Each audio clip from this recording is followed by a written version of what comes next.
Mari kita berdoa untuk kita mendengarkan kebenaran firman Tuhan.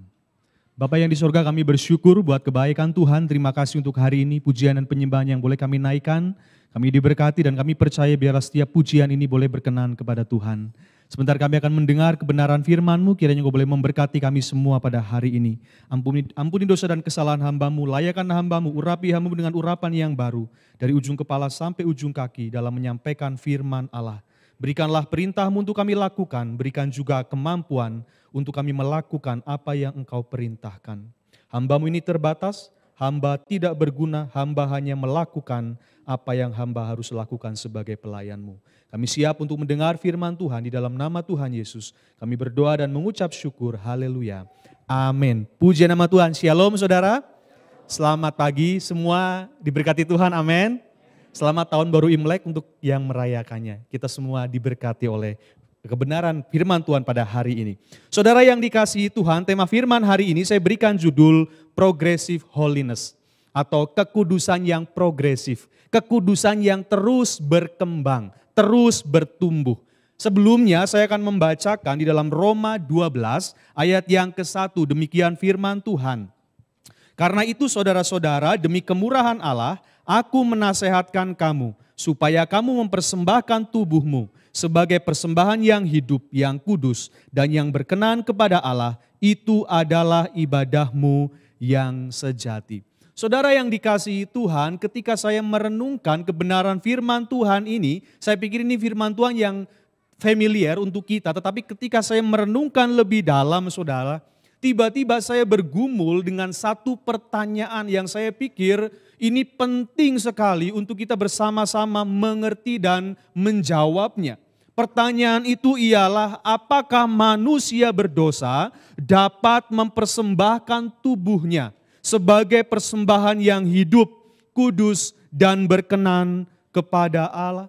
Saudara, ketika saya mencoba terus merenungkan dan saya menemukan jawabannya, dan jawaban itu tidak mungkin. Saudara yang dikasihi Tuhan, mustahil orang berdosa bisa mempersembahkan tubuhnya sebagai persembahan yang hidup, kudus, dan berkenan kepada Allah. Ketika saya merenungkan lebih lagi, saya mengerti bahwa satu-satunya manusia yang dapat mempersembahkan tubuhnya sebagai persembahan yang hidup, kudus, dan berkenan kepada Allah ialah hanya pribadi Tuhan Yesus Kristus. Katakan amin. Saudara yang dikasihi Tuhan, Kristus adalah persembahan yang hidup. Kalau kita melihat di dalam perjanjian lama, sebelum hewan atau korban binatang, domba atau mungkin lembu saudara, sebelum dipersembahkan ke mezbah Tuhan, dia harus disembelih dulu, dimatikan dulu, baru kemudian dipersembahkan. Tetapi berbeda dengan Yesus. Kalau kita melihat di dalam Yohanes 19 ayat yang ke-17 sampai dengan yang ke-18, dikatakan demikian, sambil memikul salibnya ia pergi keluar ke tempat yang bernama tempat tengkorak, dalam bahasa Ibrani Golgota. Dan di situ ia disalibkan, mereka dan bersama-sama dengan dia disalibkan juga dua orang lain, sebelah menyebelah, Yesus di tengah-tengah. Kita melihat Yesus disalibkan hidup-hidup. Sebagai apa saudara? Sebagai korban penebusan dosa. Berbeda dengan dua orang yang disalibkan di samping kanan dan kirinya. Mereka disalibkan hidup-hidup sebagai hukuman dari dosa mereka. Kita melihat Yesus sebagai korban yang hidup. Saudara yang dikasihi Tuhan, tetapi kita juga melihat bahwa Yesus juga sebagai korban persembahan yang kudus. Saudara, di dalam Ibrani 7 ayat yang ke-25 sampai dengan yang ke-27 dikatakan demikian, karena itu ia sanggup juga menyelamatkan dengan sempurna semua orang yang oleh dia datang kepada Allah, sebab ia hidup senantiasa untuk menjadi pengantara mereka. Sebab imam besar yang demikian yang kita perlukan, yaitu yang saleh, tanpa salah, tanpa dosa, yang terpisah dari orang-orang berdosa, dan yang lebih tinggi daripada tingkap-tingkap sorga. Yang tidak seperti imam-imam besar lain yang setiap hari harus mempersembahkan korban untuk dosanya sendiri. Dan sesudah itu barulah untuk dosa umatnya. Sebab hal itu telah dilakukannya satu kali untuk selama-lamanya ketika ia mempersembahkan dirinya sendiri sebagai korban. Imam sebelum korban bagi umat, dia harus korban bagi dirinya sendiri. Baru kemudian dilayakkan Tuhan bisa mempersembahkan korban mewakili umat. Tetapi Yesus tidak berdosa, dia kudus, amin saudara. Dia tidak hanya imam besar, tapi dia juga menyediakan dirinya menjadi korban yang kudus di hadapan Allah. Dan yang ketiga, Yesus adalah persembahan yang berkenan. Saudara yang dikasihi Tuhan, Matius 3 ayat yang ke-17 dikatakan, lalu terdengarlah suara dari sorga yang mengatakan, inilah anakku yang kukasihi, kepadanyalah aku berkenan. Yesus berkenan kepada Allah karena dia adalah anak Allah. Saudara, pertanyaan di awal, mungkin manusia berdosa dapat mempersembahkan tubuhnya sebagai persembahan yang hidup, kudus dan berkenan? Tidak mungkin menurut ukuran kita manusia. Tetapi Yesus berkata, apa yang tidak mungkin bagi manusia, mungkin bagi Allah. Amin saudara. Di bagian lain Yesus berkata, tidak ada yang mustahil bagi orang percaya. Jadi kita melihat bahwa iman kepada Yesus adalah kuncinya. Apa yang tidak mungkin menjadi mungkin ketika kita percaya kepada Yesus. Kita dapat mempersembahkan tubuh kita sebagai persembahan yang hidup, kudus dan berkenan kepada Allah. Katakan amin saudara. Jadi di luar Yesus tidak ada satu orang manusia pun yang dapat mempersembahkan tubuhnya sebagai persembahan yang hidup, kudus dan yang berkenan kepada Allah. Saudara yang dikasihi Tuhan, ketika kita beriman kepada Yesus, kita ada di dalam Yesus, kita menerima anugerah Allah, kita menerima kebenaran Allah, kebenaran Yesus menjadi bagian kita sehingga kita mampu mempersembahkan tubuh kita sebagai persembahan yang hidup, kudus dan berkenan kepada Allah. Mari kita membaca bagaimana hidup kita adalah persembahan yang hidup di hadapan Allah. Sebelum sampai di situ saya membaca di dalam Yohanes 1 ayat yang ke-12 dikatakan demikian. Saudara, maaf.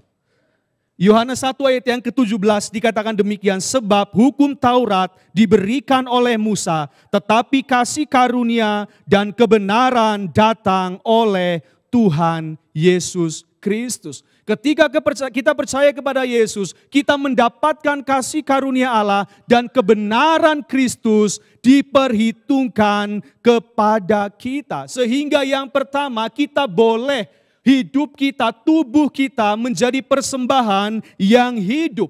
Di dalam Roma 8 ayat yang ke-11 dikatakan demikian. Dan jika roh Dia yang telah membangkitkan Yesus dari antara orang mati diam di dalam kamu, maka Ia yang telah membangkitkan Kristus Yesus dari antara orang mati akan menghidupkan juga tubuhmu yang fana itu oleh rohnya yang diam di dalam kamu. Roh Kudus diam di dalam kita, tubuh kita yang fana dihidupkan. Dalam bagian lain Paulus berkata bahwa tubuh orang Kristen adalah bait Roh Kudus. Sehingga tubuh kita hidup dalam pandangan Allah karena Roh Kudus ada di dalam kita. Kemudian kita juga dapat mempersembahkan tubuh kita sebagai persembahan yang kudus. Tidak hanya hidup, tetapi juga kudus. Di dalam 1 Korintus 1 ayat yang ke-30 dikatakan, tetapi oleh Dia kamu berada dalam Kristus Yesus, yang oleh Allah telah menjadi hikmat bagi kita. Ia membenarkan dan menguduskan dan menebus kita. Saudara, dalam bahasa Yunani kata kudus hagios yang artinya apa? Orang yang dipisahkan bagi Allah. Kita adalah kita adalah milik Allah yang dikuduskan hanya bagi Allah oleh Tuhan Yesus Kristus. Dan yang ketiga, persembahan yang berkenan. Di dalam Yohanes 1 ayat yang ke-12 dikatakan, tetapi semua orang yang menerimanya diberinya kuasa supaya menjadi anak-anak Allah, yaitu mereka yang percaya dalam namanya. Yesus berkenan karena dia adalah anak Allah. Dan kita di dalam Yesus Kristus adalah anak-anak Allah sehingga kita juga berkenan kepada Allah. Jadi saudara yang dikasihi Tuhan, kita bisa melihat hidup kita di dalam Yesus Kristus sebagai persembahan yang hidup, yang kudus, dan yang berkenan kepada Allah. Saya mau katakan sekali lagi, tanpa iman kepada Tuhan Yesus Kristus, tidak ada satu manusia pun yang dapat mempersembahkan tubuhnya sebagai persembahan yang hidup, kudus, dan berkenan kepada Allah. Kita percaya bahwa kita adalah bait Roh Kudus, amin saudara. Kita percaya bahwa kita adalah anak-anak Allah, amin. Kita percaya juga kita adalah orang-orang yang dikhususkan bagi Allah. Kita adalah orang-orang yang dikuduskan. Saudara, saya mau melihat poin tentang kekudusan ini. Sesuai dengan tema hari ini, progressive holiness.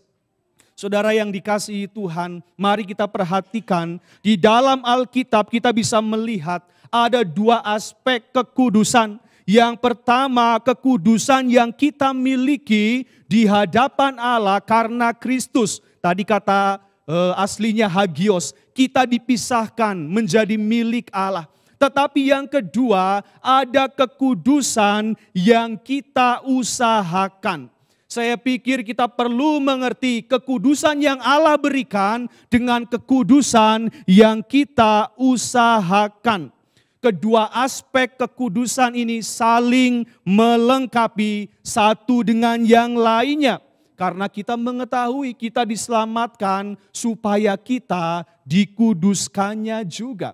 Kita melihat di dalam 1 Korintus 1 ayat yang kedua, kita mengetahui akan melihat dua aspek kekudusan di sana. Kepada jemaat di Korintus, yaitu mereka yang dikuduskan dalam Kristus Yesus dan yang dipanggil menjadi orang-orang kudus. Saudara yang dikasihi Tuhan, dikuduskan oleh Kristus menjadi dasar yang sangat penting untuk kita menjadi orang-orang kudus dan bahkan terus mengalami kemajuan di dalam kekudusan. Tanpa dikuduskan terlebih dahulu, kita tidak mungkin menjadi orang kudus dan kita tidak bisa mengalami yang namanya kemajuan kekudusan. Saudara minta maaf sebelumnya, misalkan ada seorang anak balita didiagnosis sama dokter nggak bisa jalan. Kemudian kita mau latih jalan, bisa nggak saudara? Nggak bisa. Apalagi mengalami pertumbuhan di dalam jalannya nggak bisa. Karena memang sudah didiagnosis karena sakit tertentu nggak bisa jalan. Mau dilatih jalan pun bisa jalan saudara? Nggak bisa. Dia nggak akan bisa mengalami pertumbuhan di dalam perjalanan untuk dia bisa jalan. Tetapi ada satu balita lain didiagnosis oleh dokter, dia sehat, dia bisa berjalan. Ketika dilatih berjalan, dia bisa berjalan? Bisa. Dia mulai berjalan. Lambat laun kemudian dia mengalami pertumbuhan di dalam jalannya. Saudara yang dikasihi Tuhan, tanpa dikuduskan terlebih dahulu, kita tidak mungkin menjadi orang kudus. Kita tidak mungkin mengalami yang namanya kemajuan di dalam kekudusan. Katakan amin saudara. Kita patut bersyukur Allah menguduskan kita supaya kita menjadi orang kudus dan supaya kita mengalami kemajuan di dalam kekudusan. Kita mengetahui diagnosis Allah untuk orang-orang percaya kita adalah orang-orang yang dikuduskan. Amin saudara. Rasul Paulus dalam surat-suratnya sering berkata kepada orang-orang kudus. Artinya kita sudah dikuduskan, kita adalah orang-orang kudus. Dan kehendak Tuhan ialah supaya kita terus bertumbuh dan mengalami kemajuan di dalam kekudusan. Saudara, ketika kita berbicara tentang keselamatan, Alkitab menyatakan bahwa di dalam 1 Petrus 1 ayat yang kedua, yaitu orang-orang yang dipilih sesuai dengan rencana Allah Bapa kita dan yang dikuduskan oleh Roh supaya taat kepada Yesus Kristus dan menerima percikan darahnya. Keselamatan tidak bisa dipisahkan dari yang namanya pengudusan. Allah mau setiap kita hidup di dalam kekudusan sesuai dengan identitas kita sebagai anak-anak Allah. Jadi saya mau katakan hari ini saudara, orang-orang yang percaya, orang-orang yang diselamatkan pasti memiliki keinginan untuk menjalani satu kehidupan yang kudus dan yang berkenan kepada Allah. Mungkin ketika awalnya keinginan itu seperti percikan api yang kecil. Tetapi lama kelamaan itu akan menjadi besar dan berkobar. Amin saudara. Untuk kita bagaimana hidup di dalam kekudusan itu. Karena Paulus berkata di dalam Filipi 2 ayat yang ke-13. Karena Allah lah yang mengerjakan di dalam kamu baik kemauan maupun pekerjaan menurut kerelaannya. 1 Tesalonika 4 ayat yang ke-7. Allah memanggil kita bukan untuk melakukan apa yang cemar, melainkan apa yang kudus. Saudara yang dikasihi Tuhan, aplikasinya apa bagi kehidupan kita? Bagaimana kemudian kita meresponi panggilan Allah untuk hidup kudus?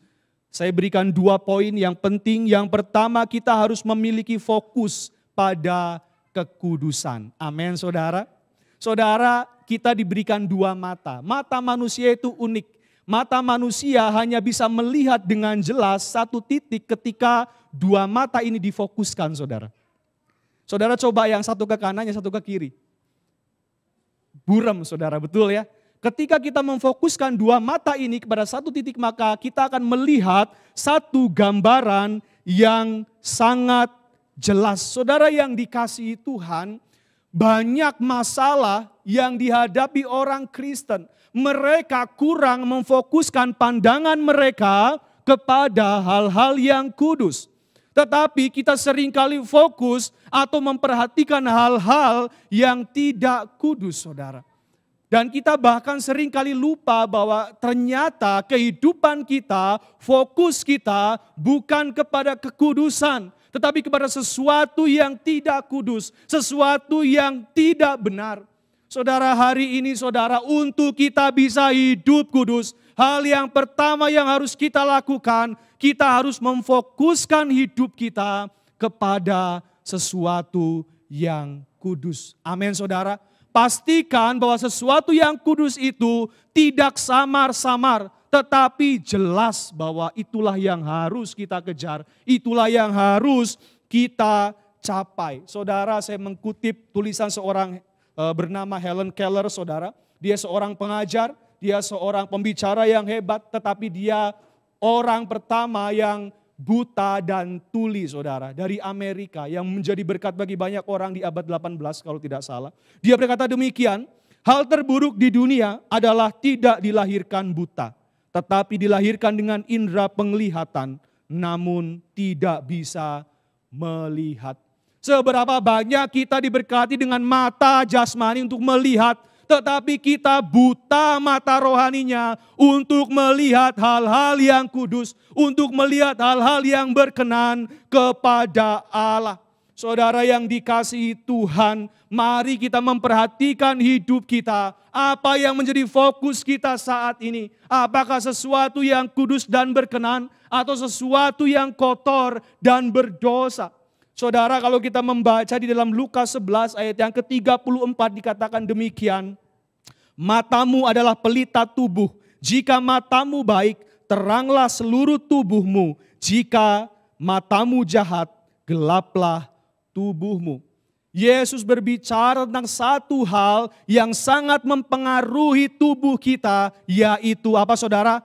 Mata. Kalau kita melihat di dalam terjemahan bahasa Inggris King James, saudara, kita akan menemukan dikatakan di sana jika matamu baik, itu dalam terjemahan bahasa Inggris, bila matamu tunggal. Artinya apa? Bila mata kita difokuskan kepada sesuatu yang kudus, maka teranglah seluruh tubuh kita. Tetapi jika mata kita jahat, artinya apa? Mata yang memandang kepada segala sesuatu yang tidak kudus, maka gelaplah seluruh tubuh. Saudara yang dikasihi Tuhan, kalau kita melihat di dalam bahasa Ibrani, ada kata mata yang berarti ayin atau melihat. Dan orang-orang Ibrani mengenal dua jenis mata, saudara. Mata yang baik, ayin tov, mata yang buruk, ayin ra. Nah sekarang masalahnya apa yang menjadi fokus kita? Apakah kita gunakan mata kita untuk hal-hal yang baik, melihat apa yang baik, apa yang kudus, itu mempengaruhi tindakan kita. Atau kita menggunakan mata yang buruk, kita melihat segala sesuatu yang tidak baik, kita memfokuskan hidup kita kepada sesuatu yang tidak kudus, maka itu juga akan menggelapkan tubuh kita.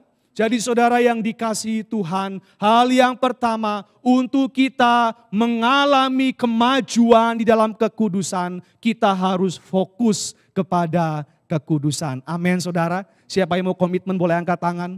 Puji nama Tuhan. Takut-takut saudara. Puji Tuhan, kita orang-orang yang telah dikuduskan, kita orang kudus, dan kita akan terus mengalami kemajuan di dalam kekudusan. Yang pertama fokus kepada kekudusan. Kemudian yang kedua saudara, fokus tidak cukup untuk mengalami kemajuan di dalam kekudusan. Kita perlu yang namanya disiplin kekudusan. Di dalam 2 Korintus 7 ayat yang ke-1 dikatakan demikian. Saudara-saudaraku yang kekasih, karena kita sekarang memiliki janji-janji itu, marilah kita menyucikan diri kita dari semua pencemaran jasmani dan rohani. Dan dengan demikian menyempurnakan kekudusan kita dalam takut akan Allah. Saya mendefinisikan disiplin, Kamus Webster mengatakan demikian. Disiplin artinya latihan yang memperbaiki, membentuk atau menyempurnakan pikiran atau sifat moral. Inilah yang harus kita lakukan untuk mengalami kemajuan di dalam kekudusan. Kita harus memperbaiki pikiran kita harus membentuk tindakan kita dan melatih sifat-sifat moral kita. Dan saudara harus ingat bahwa di hadapan Allah pikiran sama pentingnya dengan tindakan. Betul saudara? Orang bisa melihat tindakan kita tapi pikiran kita enggak lihat. Tetapi Allah melihat dengan jelas tindakan kita, Dia juga melihat dengan jelas pikiran kita. Kalau kita melihat ketika Yesus melakukan pengajaran di bukit, bagaimana Yesus menekankan pentingnya mendisiplin tindakan kita dan juga pikiran kita. Sebagai orang Kristen, kita tidak cukup tidak membunuh dengan tangan kita. Tetapi kita juga tidak boleh membunuh dengan pikiran kita dengan cara membenci orang lain. Amin saudara.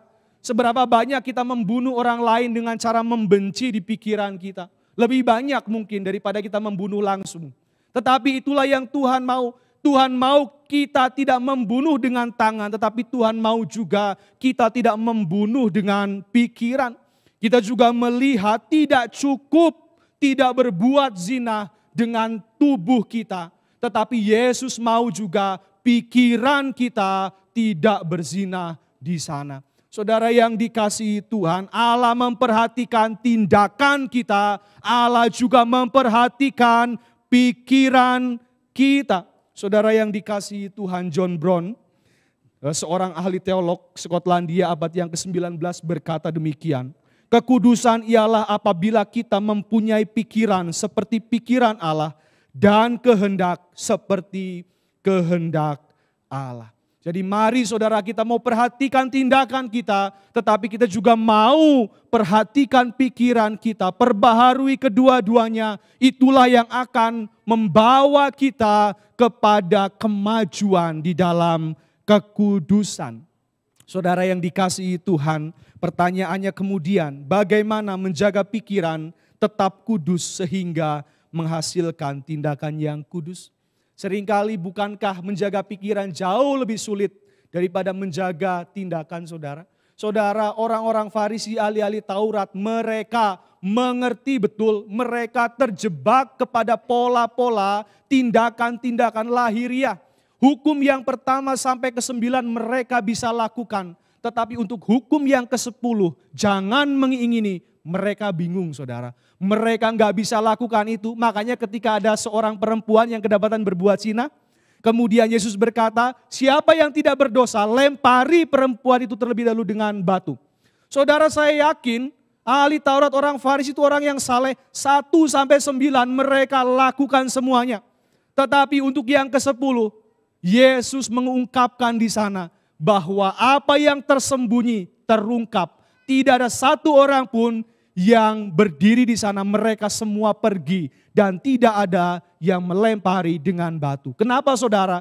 Karena sekalipun 9 mereka lakukan, semua batal. Karena yang ke-10 jangan mengingini, mereka sudah jatuh di sana. Adakah di sini pikiran kita tidak berdosa? Adakah yang boleh angkat tangan saudara? Enggak ada saudara. Semua kita sudah cemar, pikiran kita masih bisa berdosa. Saudara yang dikasihi Tuhan, dan kita melihat betapa sulitnya menjaga pikiran. Bahkan ahli Taurat, orang Farisi yang begitu saleh pun mereka jatuh di dosa jangan mengingini. Saudara yang dikasihi Tuhan, nah sekarang pertanyaannya, bagaimana menjaga pikiran agar tetap kudus sehingga menghasilkan tindakan yang kudus? Saudara perhatikan dalam perjanjian lama, strategi hukum Taurat dengan kata jangan. Betul saudara? Jangan mengingini, jangan membunuh, jangan berzina.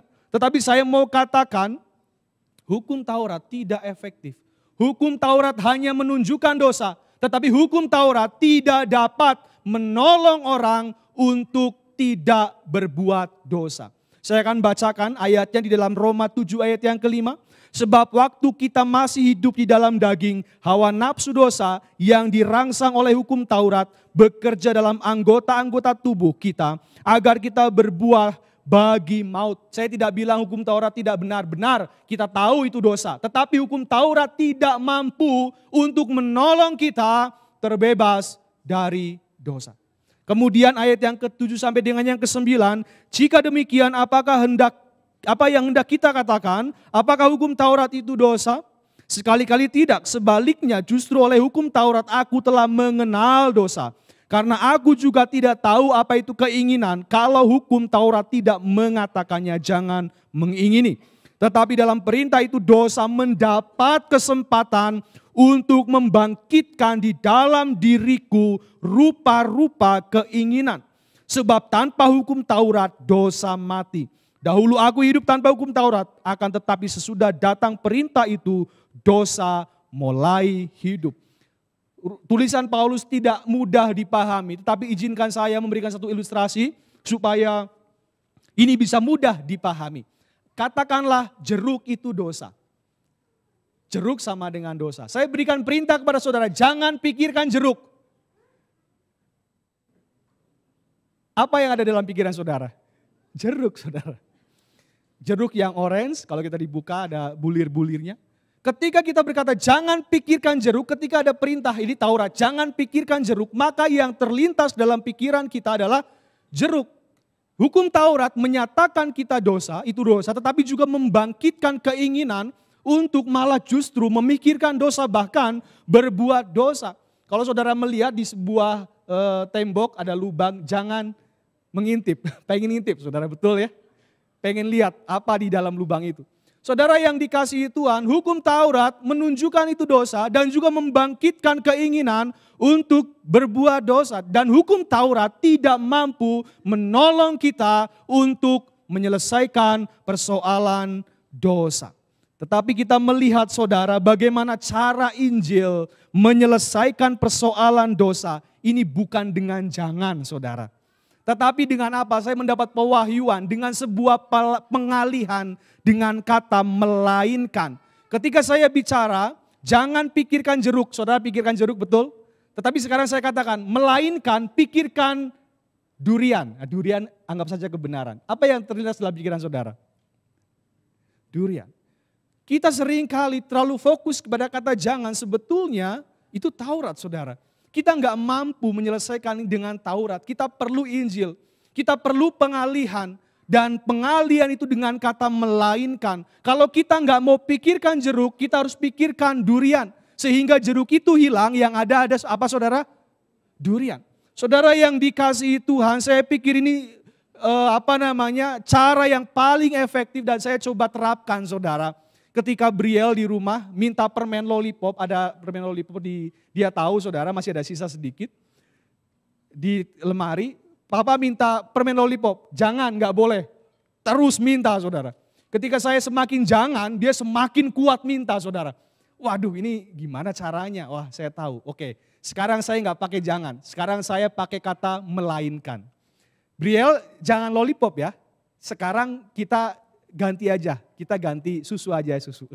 Akhirnya saudara ketika saya coba alihkan dengan pengalihan itu saudara, dia mulai mencerna itu dan kemudian akhirnya dia tidak lagi fokus kepada lollipop, kemudian dia bisa menerima susu saudara. Saya pikir susu lebih baik daripada lollipop. Jadi dengan pengalihan bukan jangan melainkan. Nah saudara yang dikasihi Tuhan, ketika saya mendapatkan kebenaran ini, saya pikir ini patut diaplikasikan di dalam kehidupan kita. Amin saudara. Hukum Taurat menunjukkan dosa, tetapi tidak dapat menyelesaikan persoalan dosa. Hanya Injil yang dapat menyelesaikan persoalan dosa. Kita akan melihat beberapa ayat bagaimana kemudian Injil menyelesaikan persoalan dosa yang tidak dapat diselesaikan oleh hukum Taurat. Galatia 5 ayat yang ke-13, saya baca cepat saja karena waktu sudah selesai. Saudara-saudara, memang kamu telah dipanggil untuk merdeka, tetapi apa saudara? Jangan, ini hukum Taurat, kamu mempergunakan kemerdekaan itu sebagai kesempatan untuk kehidupan dalam dosa. Tidak berhenti sampai di situ. Tidak bisa sampai jangan. Jangan hanya akan membangkitkan, tetapi kita harus membuat yang namanya pengalihan. Kemudian saudara apa saudara? Melainkan layanilah seorang akan yang lain oleh kasih. Contoh sederhana laki-laki misalkan dalam pikirannya memiliki pikiran yang erotis kepada perempuan saudara. Ketika kita menjadikan perempuan sebagai sebuah objek kesenangan, kita sedang kemudian kita mencoba menolak, jangan pikirkan, kita nggak bisa saudara. Kita akan terus ada di sana. Tetapi bagaimana caranya supaya kita bisa terbebas dari itu? Kita harus menggunakan kata melainkan, kita harus memiliki kasih. Sehingga dengan kasih itu kita akan memandang orang dengan hormat. Amin saudara. Itu yang penting sekali, ini bukan hal yang mudah. Kita perlu berjuang, tetapi marilah kita belajar di sini untuk kita bisa melihat bagaimana karya Allah dinyatakan bukan dengan Taurat tetapi dengan Injil. Kemudian 1 Petrus 4 ayat yang kedua, di dalam terjemahan lama dikatakan demikian, supaya sepanjang umurmu yang tinggal lagi, jangan kamu menurut segala keinginan manusia, melainkan kehendak Allah. Harus ada pengalihan yang kita lakukan. Kemudian yang ketiga, Roma 13 ayat yang ke-14 terjemahan lama, melainkan hendaklah kamu bersalut dengan Yesus Kristus Tuhan itu. Dan jangan melazatkan atau membuat nikmat tabiat tubuhmu sehingga menguatkan hawa nafsunya. Saudara, dari pewahyuan ini, saudara mari kita belajar menerapkan jangan, tidak menggunakan jangan, tetapi melainkan. Kita mau mencoba untuk mengalahkan setiap kedagingan kita. Kita mengalihkan itu kepada sesuatu yang berkenan kepada Allah. Biarlah 2 poin ini menjadi dasar untuk kita. Fokus kepada kekudusan, disiplin kekudusan, dan kita akan mengalami kemajuan di dalam kekudusan. Amin buat firman Tuhan. Minta maaf waktunya rada telat sedikit. Mari kita berdoa. Tuhan Yesus, kami bersyukur buat kebaikan Tuhan. Hamba-Mu selesai berbicara, tetapi biarlah firman Tuhan boleh berbicara kepada kami pada hari ini. Kami bersyukur bahwa di dalam Yesus Kristus, tubuh kami sebagai persembahan yang hidup, kudus, dan berkenan. Kami adalah bait Roh Kudus, kami adalah orang-orang yang dikhususkan, dan kami adalah anak-anak Allah. Dan biarlah Tuhan, kami boleh menyadari Engkau menyelamatkan kami supaya kami kudus. Di dalam kami menjalani kehidupan kami setiap saat, kami boleh terus mengalami kemajuan di dalam kekudusan kami. Izinkan kami, tolong kami supaya kami memiliki mata yang fokus kepada kekudusan. Dan juga kami juga boleh memiliki disiplin di dalam kami menguduskan kehidupan kami setiap hari oleh pertolongan daripada Tuhan. Terima kasih Bapa buat anugerah-Mu. Kami selesai berbicara, biarlah Roh Kudus terus berbicara menolong setiap kami. Dan kami boleh melihat semakin hari kehidupan kami semakin cemerlang dalam pandangan manusia, bahkan dalam pandangan Allah. Terima kasih Bapa, di dalam nama Tuhan Yesus kami berdoa dan mengucap syukur. Haleluya. Amin.